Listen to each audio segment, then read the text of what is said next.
Hello and welcome to Steve's Long Stay Vintage Radio Workshop, where things come to be looked at for various reasons.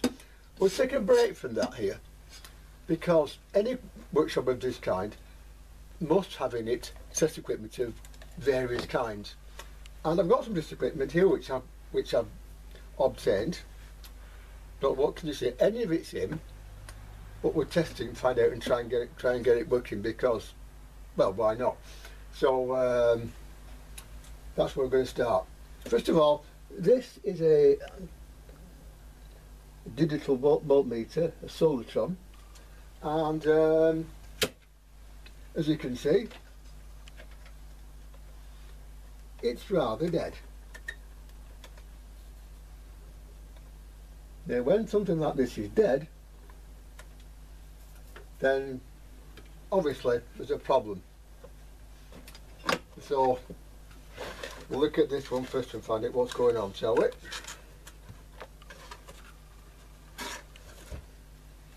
First thing we do is have a look and see how it comes apart. These things vary from unit to unit, so you know. It's looks like it's set to 230 volts, so that's okay.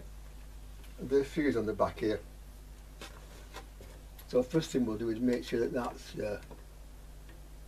that's okay. That's the first thing we need to do. After that, we're going to have to go inside it and have a look. Now these digital meters of this kind, with mains powered ones like this, all they are inside is a normal meter and a power supply. Really, that's it. You know, that's basically all they are when it comes down to it.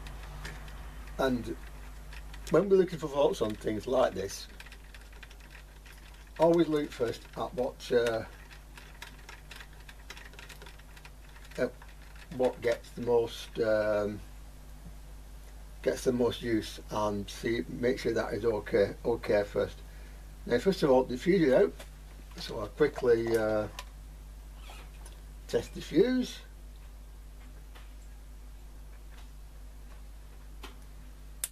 Quickly test the fuse on this meter here, which is used to fix this one here, and we'll see if it does anything. By the way, I'm sorry if I'm a bit butterfingered tonight. I've got a Wicklow on my thumb, and that Wicklow actually is seriously hurting, so it's a problem. And that fuse is okay, so yeah, that's okay, which is a pity, but there you are, it's okay. So we can rule that out as a problem straight away, which is a shame, because you know it would have been a nice easy fix, but well, what's the fun of an easy fix, eh? What's the fun of an easy fix? So this goes back in like that, all the way like that, and very quickly we'll see again if it comes back. Because sometimes it would, you know. Okay, it doesn't. Okay, well I'll get the thing apart and we'll have a look inside and find out why it's not doing what it should be doing. I noticed the lead behind here is been pulled out as well, so possibly there. I don't know, but I'll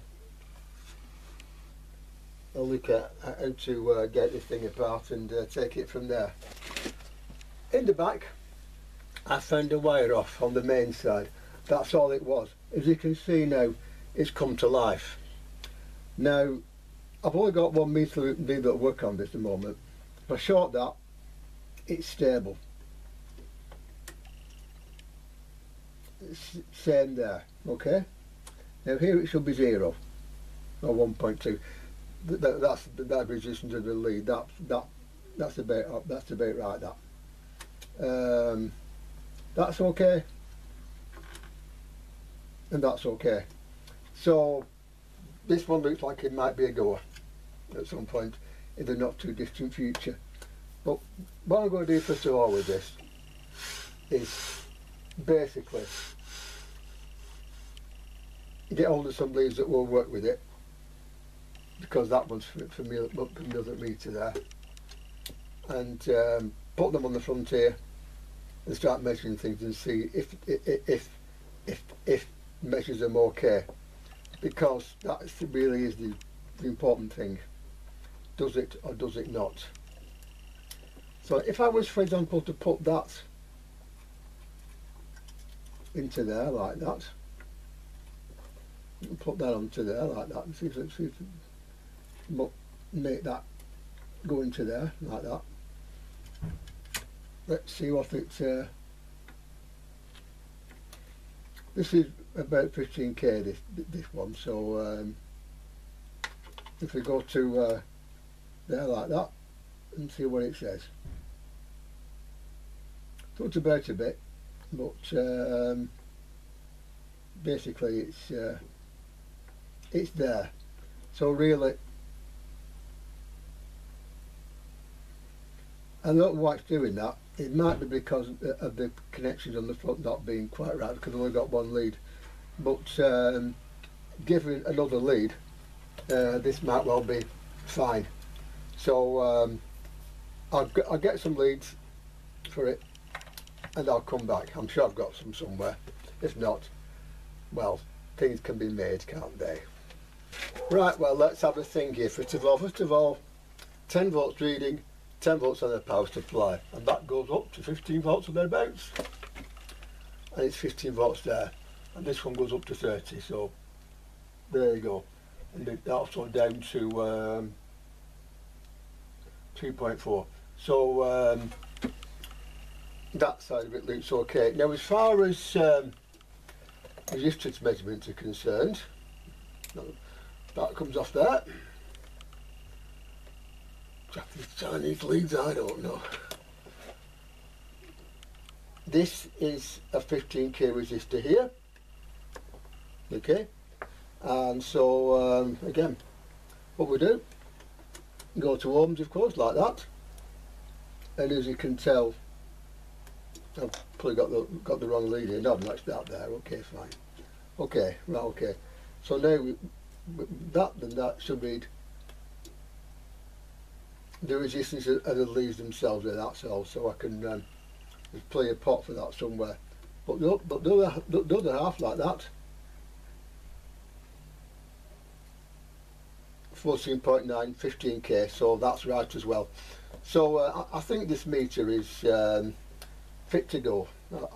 I sorted some leads out, by the way, by doing something with another set of leads. So there we are. So now put that on there like that, and we shall get about 2 ohms at the most here, and we do. Okay, so that so the meter now therefore will leave and we'll go on to the next unit. So this is done for now, and then we'll go on to the next unit, which is a power supply unit. So I'll just go and get that set up and be right back with you. And the next item we have to look at is a Roband Varex power supply unit. It's 30 volts either way, I think, this one, 2 twin. So obviously, you know, it is something which is probably rather nice. It was last calibrated in the year 1995, so we know it was useful up to that point.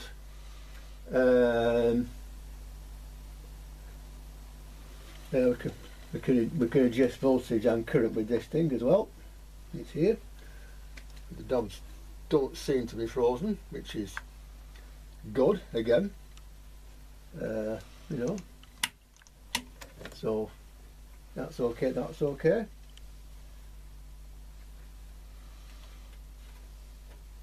So yeah, exactly. So we'll plug it in like that, switch it on, and it tells us it is doing absolutely nothing. again. So because the last one we had with just a wire loose in the back, doesn't mean that this one will be. You know, because just because one thing has a simple fault, it doesn't mean this has. And this actually looks as though it's something possibly more serious. So I'll have to look around and see any fuses on the back of it anywhere. Especially missing fuses. That's something which you do get. And I don't think so. No. Underneath here, are there any? No, there's not. Okay, fine. So with this at the moment,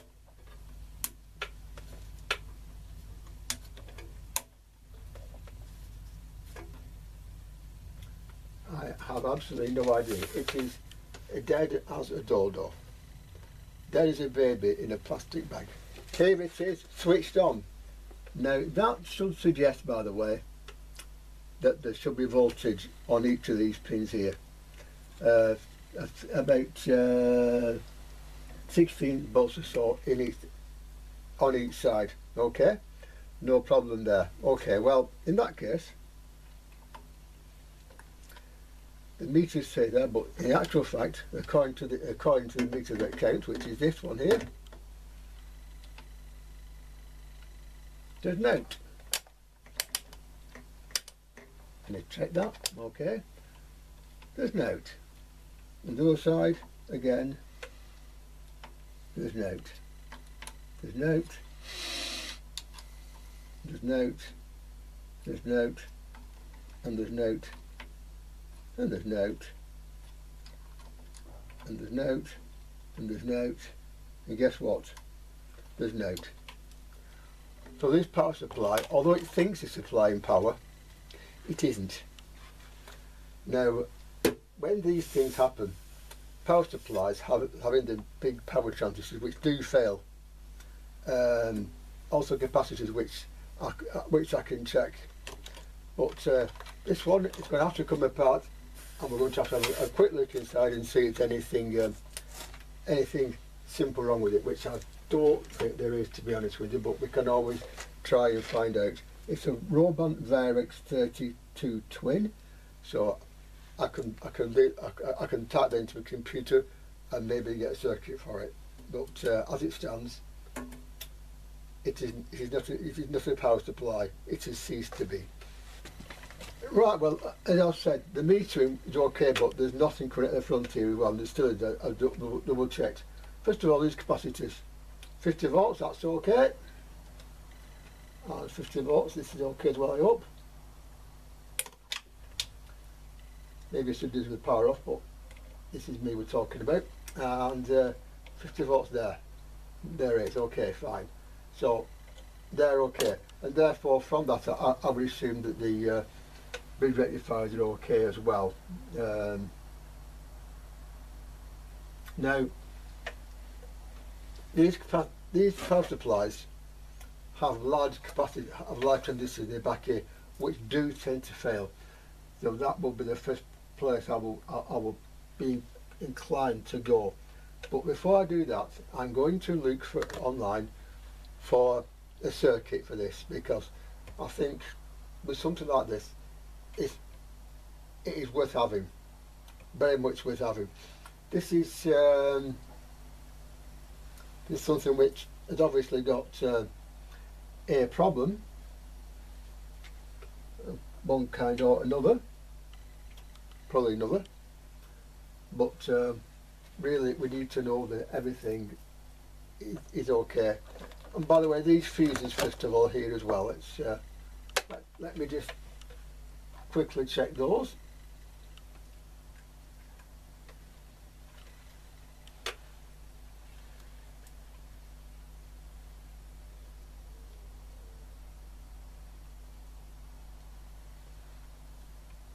Which will probably also be okay, because of course meter in the front works. So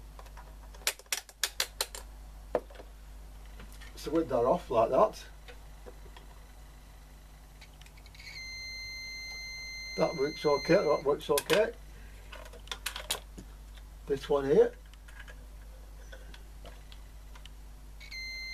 seems to be okay. And this one here.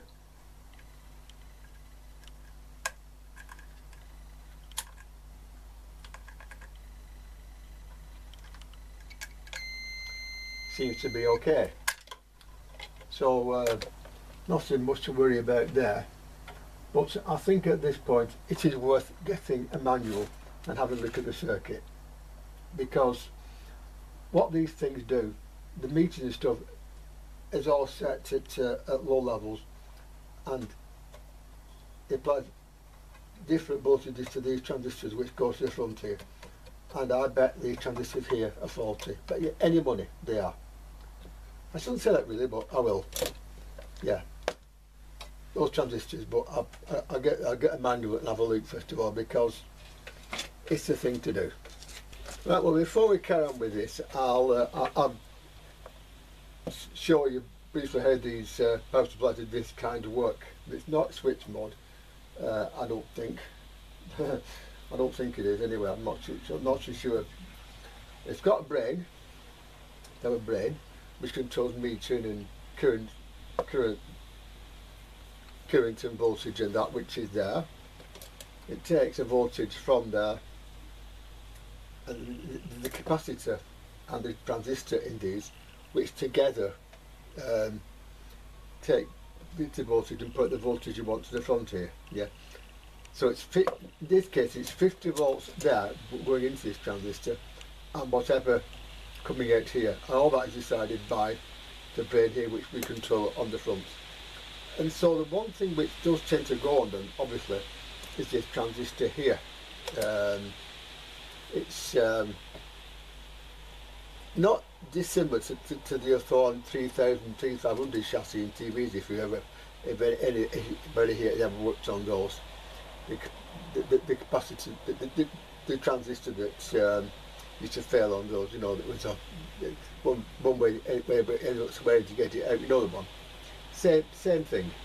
So what we'll do, I'll actually have a little look and see exactly what is going on with it and where it has failed.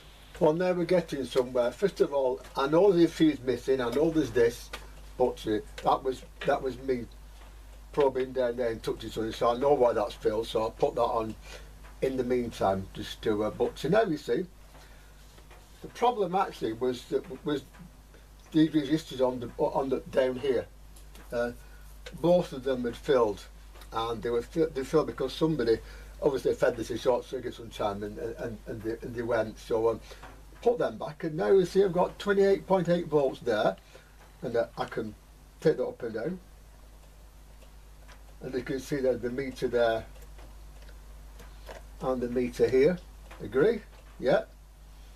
And if we go over here and do it on this side, like that, the same applies, do the same thing, so they're both working okay. Now as far as the current limiting is concerned, what I'll do at this point now, I'll just ditch that for now. What I'll do now, I think about, okay, 30 volts and 2 amps that should be. So 30 volts DC, 2 amps. R equals V over I. Okay, so 15 volts across those, 50 ohms across there should drive it to its limit. If I've not got that, I'll come up with something equally high, or not quite as high, and again I'll put that across and we'll check that the volts are the same as well, which they should be. But you know, we need to know that. So if I put those up full like that, and they go down like that, I'll put those two in the middle just for argument's sake. Yeah. If I put resistor across the output here, as it draws current, the current limit should kick in, and the current limit is variable here and here. Okay, so that's basically what we're doing now, is taking that down, taking that down like that, and I'll put the resistor across and we'll see what point it goes into current limit. Right, well here now is the system where you can actually make it do it. Okay, 18.3 volts. If I was to turn the current limit down, it goes into limit like that, you see? It's like that. That's how it works. Okay, so we know that side of it now is okay. The other side of it, I'm not so sure. It doesn't seem to be wanting to give us anything all of a sudden, and I noticed the light, the current limit light is always on. I've tried taking things in and out and whatnot, but it still seems to be always on. So I'm not sure whether that is a transformer or what, but something there is keeping that on. One side works, so I'm not too bothered, but I'd like to have this side working as well. So with that in mind, looking at the diagram here,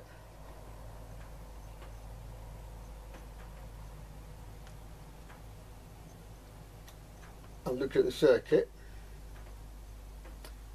does actually have two of these boards here as well. No, something on this board might go, but thing is that I'm very surprised if it has. I tend to think the problem, hang on, that's cold, and that one there is hot, and before they were both hot, so I think that's where we start. So whether it's resistor or whether something has gone suddenly, I don't know, but I'll obviously have to look and find out. So that's the next thing to do, is look and find out where that is, why that is what, they're both warm before, that one is now cold. So I think that's the first place to look.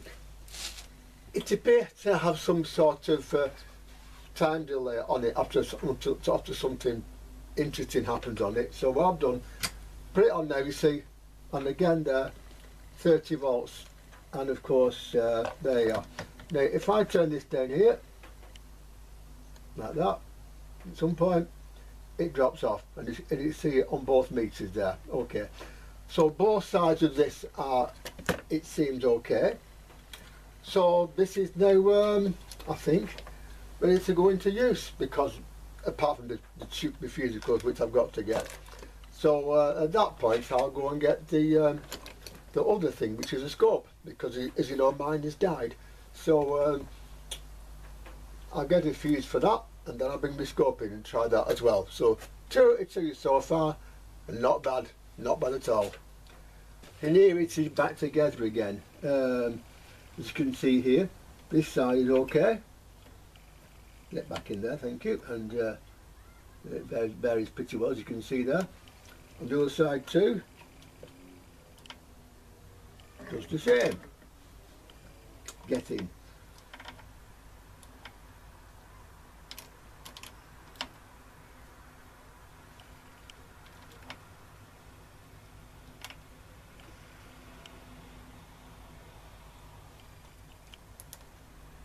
As you'll see there. So it's now a working power supply unit again, with with a lot less on than I thought, because initially I thought the transistors behind had gone. But there you go, that is now a working unit, and so that can go off the bench, and my scope, my replacement scope possibly, is going to go in its place. This is a Telequipment Type 453 oscilloscope. Now, first thing to note, by the way, with these is that there are two kinds. There's an oscilloscope and there's an oscillograph. Everything is the same, but an oscilloscope and an oscillograph have a difference here on the screen. An oscilloscope does not have this originally. An oscillograph does, but everybody remembers to call them scopes, so that's a bit of history for you there. Anyway, let's see what happens, shall we, when I plug this in. It was making a noise. Let's see what happens now. Oh.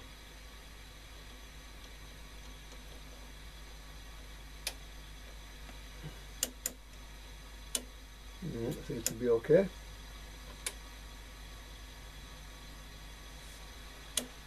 Sort of, okay, fine, that's is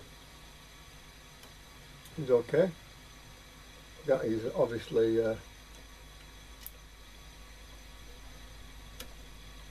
okay, right.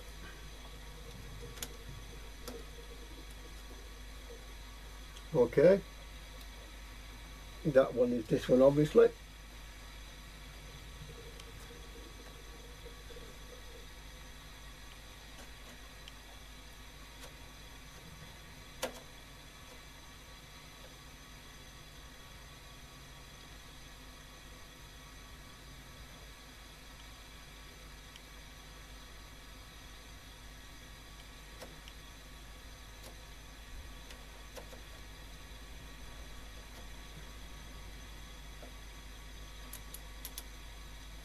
Something stopped working on us.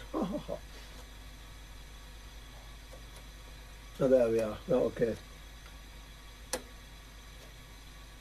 That did for time anyway. There we go.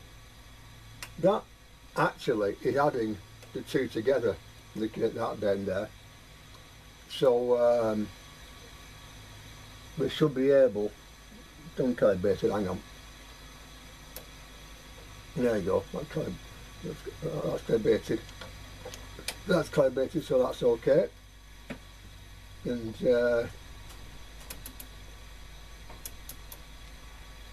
okay, right, so now of course we should be able to get, no, there's two of them, okay, fine. Two of them, right, so we should be able to get two of them on the screen at some point.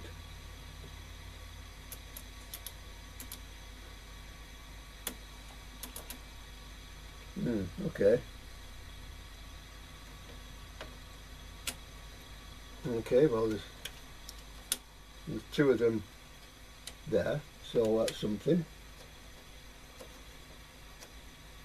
Only one there. Okay, so why are they not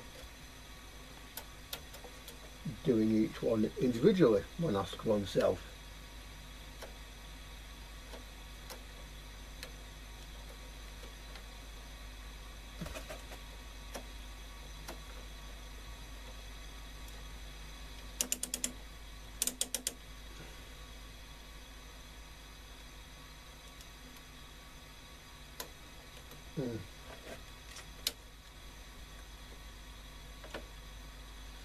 Okay, now at this stage I think the thing we should do is what we did straight away in most things, is get the manual for it and find out how to get it to display both traces on there.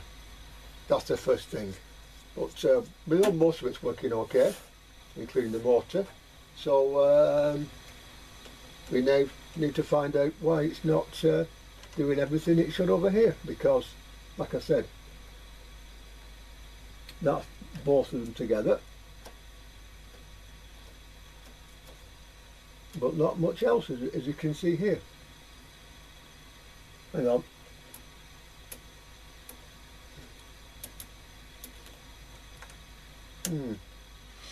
Yes, okay.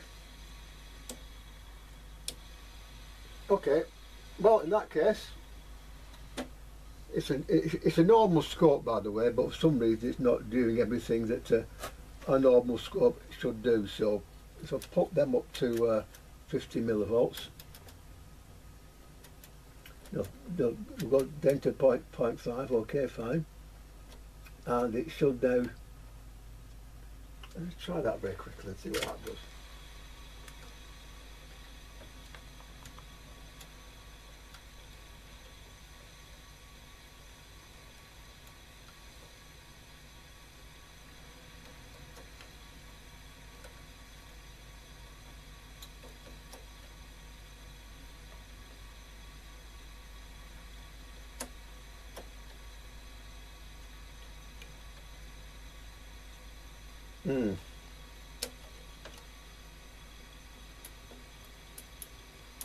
And if for some reason this is not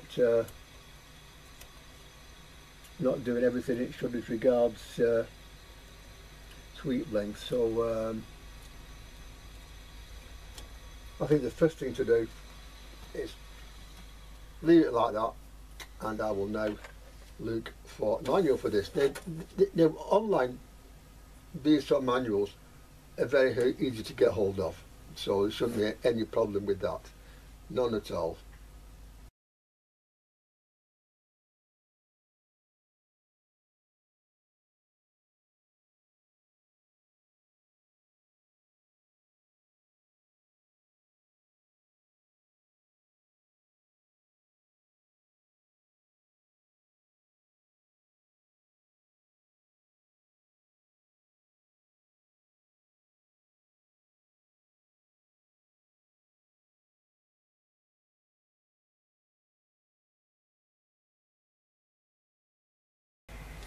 Looks like this is the difficult one, because there's so much to this, but in this situation I'll tell you what to do, and hopefully I'll get this working. By the way, the manual for this is online, and I've got it on my phone. Well, I won't be printing any of it out for the simple reason that it's massive, so I'll look through it stage by stage and look at what's where first. So putting it on there like that, and looking in the back here, you see that various things come to life again.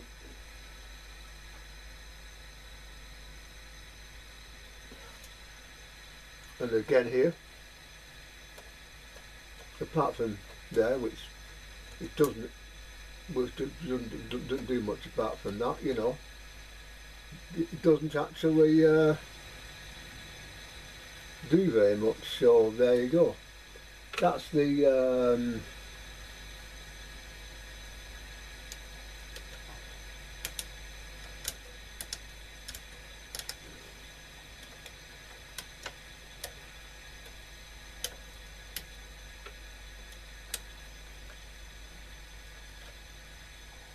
that's the add section. At least that seems to be doing something.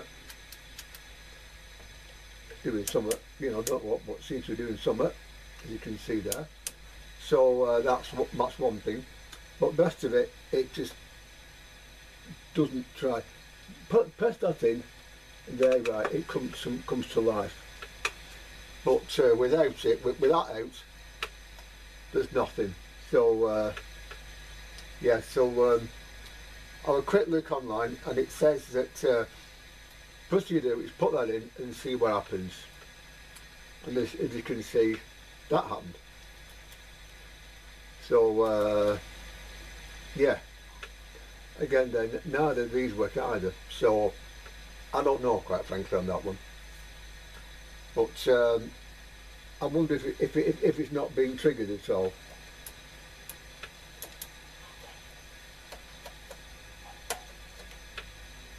That's all I can think of here. But looking at the manual, which I've got on my phone here, it does have a troubleshooting chart. Now that means that we can actually find somewhere to start with this, which is what I'm hoping to do now. And what you do switch it on, which I've done. There's 7 bits 1 at a time, but it's there, okay. Set the power supplies for tolerances given in table 4.3.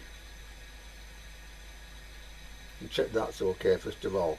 So we'll do that, which is the first thing I would do anyway. But first of all, we've got to find out where the power supply is, and then we've got to find out where to measure up the various parts of it. So I think that you know, you probably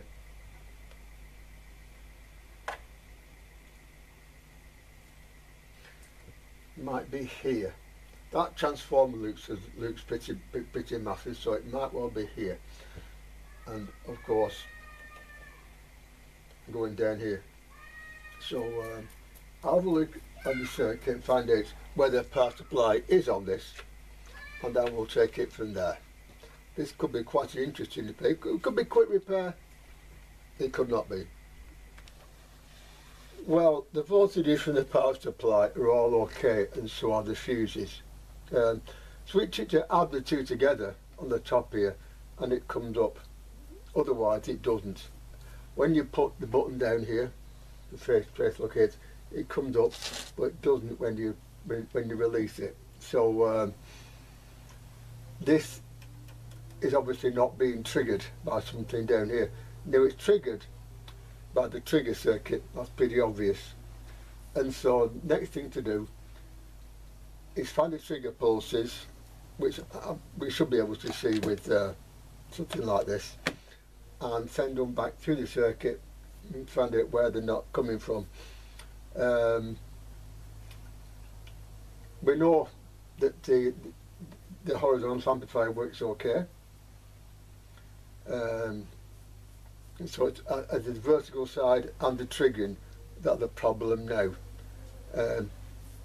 So when you put back it says go to the trigger bud, but I'm going to start by making sure that if it's not getting here, then it goes to the other side of the board.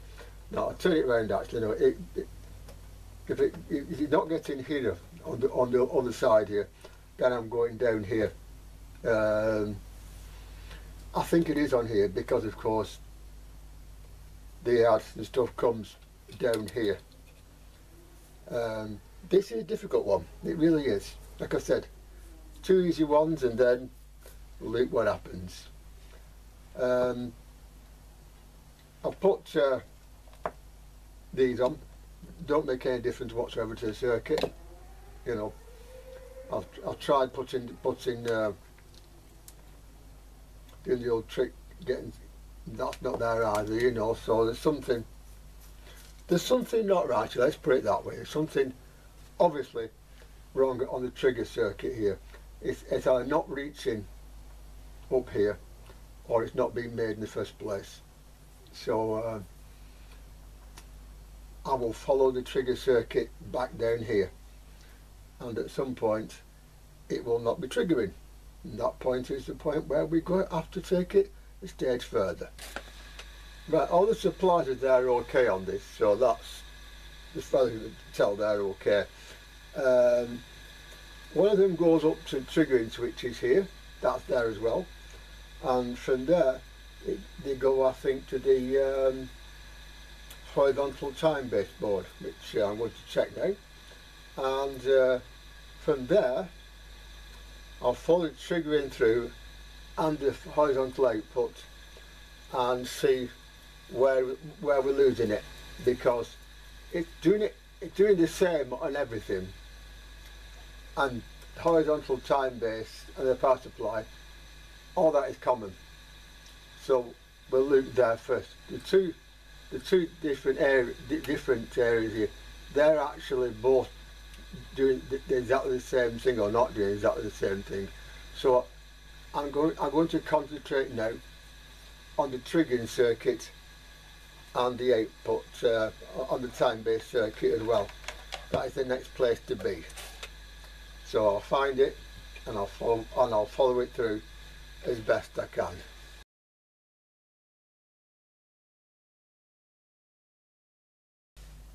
Jay says a lot about these. He sent me a scope, by the way. It's down here. I'll try and get it on camera, but if I can't, I can't. And he said funny things about this, like complicated and stuff, which is fair enough. But what I'm going to do, like I said, the internal triggering comes from a winding on the base transformer down here. That winding also likes the power on light and of course the graphical, which are okay. But the fact that they're okay doesn't mean that it got through to here. And so first thing we do is follow it through and see where it comes out. So that's our next port of call, as it were. So that goes on, and it goes to something like there.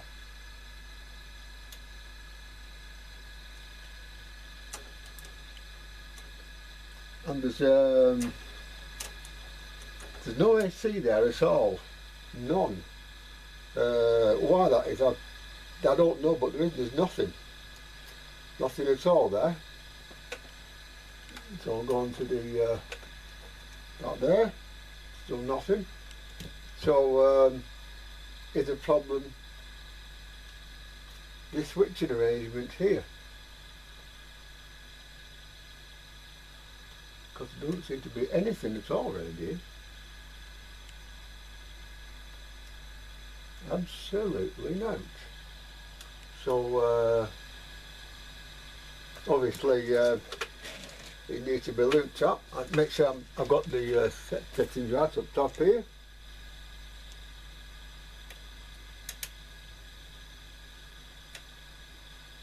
Internal source, DC coupling, that's fine, yeah.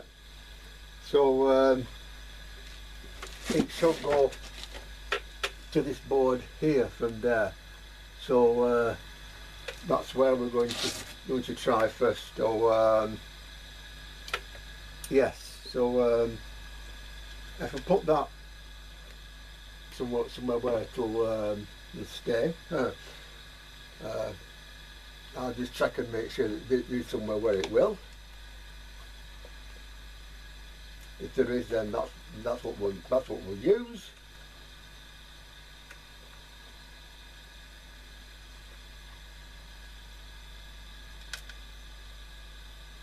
I think so, yeah, that's okay. That's okay, so yeah, we can use that, okay, fine. So that goes onto there, like that. Then it goes up here, places like that, makes nothing. And that, there appears to be nothing. So there doesn't be any trigger for the pulses on the trigger at all. Now this actually could be quite a simple fault. Could be a very simple fault actually. The scope's fine, by the way. I checked it on the input for it here, and of course on its own there. It's okay, it's fine. Of course it's okay. But there's something not entirely right here. What it is, I really don't know.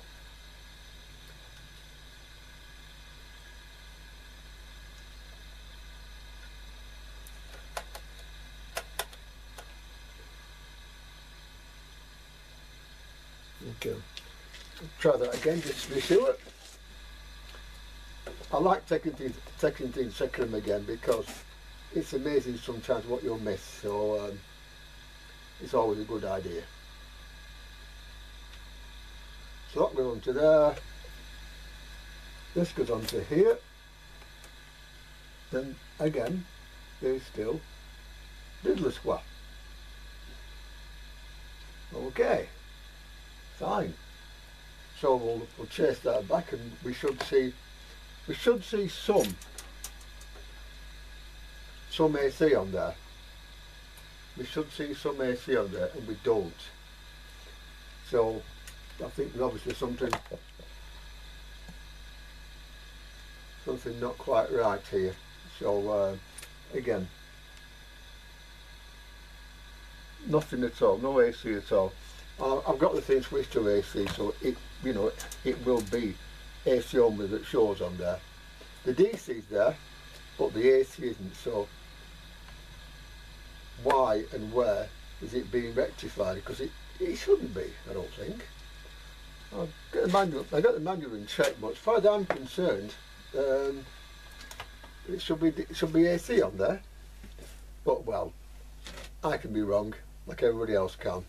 And this is quite a big thing to work on, so I'll do what I can. Right, well, it's time to look at it from the point of view of the switch on the top here, which brings the trace up when it comes on, and it acts on this board down here. Thing is that the board seems to be okay. There is nothing coming at all from the trigger side of it at all, and also here, the bottom of the board here, there's a link to a delay line which is in here. Now that delay line links to one of these two boards here. I'm not sure which one just yet, but I'm sure we'll find out. And the next thing I'm going to do is look at that and see what there is on either side of that. Now I'm going to assume that's okay. I'm going to assume that's okay because when it goes to add, the scope looks normal. Although it does look normal on the horizontal side. The horizontal side I think is also okay. So therefore, the switch for the trace switch here, when it's pressed, it comes from the stage back as well, and that is here. It takes the 12-volt rail and it triggers. It goes to the trigger switch to T30B, which is this one here as well. So this switch here does more than one thing. Now then, yes, vertical to delay line comes from Q284 and another one which is hidden behind something here, but you know, they're together on the board, wherever they are. So that's our next point of contact. So I'll find it where they are, which board they're on, and things like that, and I'll check there as well. Now on one side of it there will be, I think, 4 volts, and on the other side of it minus 4 volts, I think, judging by that, and minus 0.5 in the middle. So I'll check those two resistors as well, there, and see if they're working. If they are, then we're going further back. But where we're up to this now is that the board down here, the low voltage board, 12, minus 12 and 75 volts, okay, no problem. The 75 volts should go through these transistors here to the board, and they're not doing. They're supposed to come down here, so something down here. Also, the 150 volt unregulated rail is down at 100 apparently, and so something is loading that down. Now, whether that is part of the problem or not, I don't know, but we'll certainly look and find out on that one. So this is continuing slowly but surely. By the way, this button up here also controls, like I said, the horizontal time base as well. The horizontal amp is here, and this also controls that too, which how I know that the voltage up there is not where it should be, because it wasn't down here either. The transistors, I've checked them at the circuit, they're okay, but I'm going to change them anyway, because I think that, you know, it might be a good idea to do that. So I'll find out what they are and change them anyway. But there's not, there's nothing going into them either. Nothing going into them either. So always something further back. So I'm going to go back to this circuit here, as well as find out why the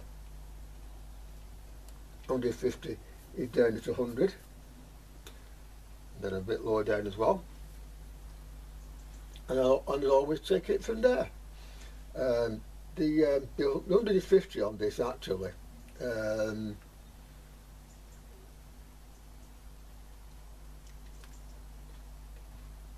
I don't think it comes, doesn't come from the 75 here. It comes from down here, and so under here that there are capacitors, big capacitors, and diodes. So I might well need to take all this lot out to go under there to check them as well. Okay, what shall we do first? I think we need to find out first of all about the circuit for the field chart base, because that is bright and plain the screen, which is not doing apart from on add. Then there's something here as well. I think there's probably more than one fault with this actually. I do actually, but which one we do first is something which yeah.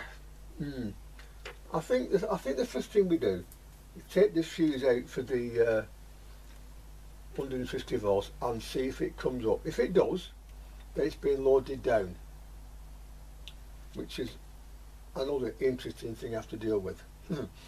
But that is something we'll come to if we need to come to it. Well, I've got somewhere with this now. The horizontal amp circuit main output stage is here, yeah, and I put the main transistors back in. They read okay, but I'm not convinced. But thanks to Liam Crappin of the site of Vintage Radio, Paul's site, these small transistors tend to die, and so with that in mind, I went and had a loop round, and I found that these two had died. Don't know what they are, but they're dead. So I'm told they work with BC or BF 107 or 108, so I'll have to check what he said. But now with them, there is no actual way of checking them apart from that. So I'm going to place all the 6 transistors in here, and hopefully from that we should get a reasonable signal to both of these transistors here. We should do anyway. Where we don't, well, we either we will or we won't. I don't know which it'll be. But that's one fault anyway. With that in mind, with the fact that I'm at Biggleswade tomorrow, just going down to see what's what there, and basically see if George's okay after his house fire. I'm going to leave this right here for now, and we'll come back with this, I'll bet, to next week. But in the meantime, this is Steve's long-time radio and TV repair workshop, where stuff comes to repair which will be looked at elsewhere. Thank you very much for your time and watching me struggle with this, and the other thing before it as well. Test gear is important. You can't do good work without reasonable test gear. This, when it works, will be a very good scope. So go through it stage by stage by stage, which will do. You know, I've looked online as well. I'm just somebody there who's actually repaired one, but he's got more kit than me. So I think that, quite honestly, there are other faults with this as well. I don't know what they are yet, but there are other faults with it, so we need to sort them out as well. But for now, I'm leaving this one here. So from Steve, it's Steve's Long Stay Repair Workshop. I'll see you soon, and goodbye.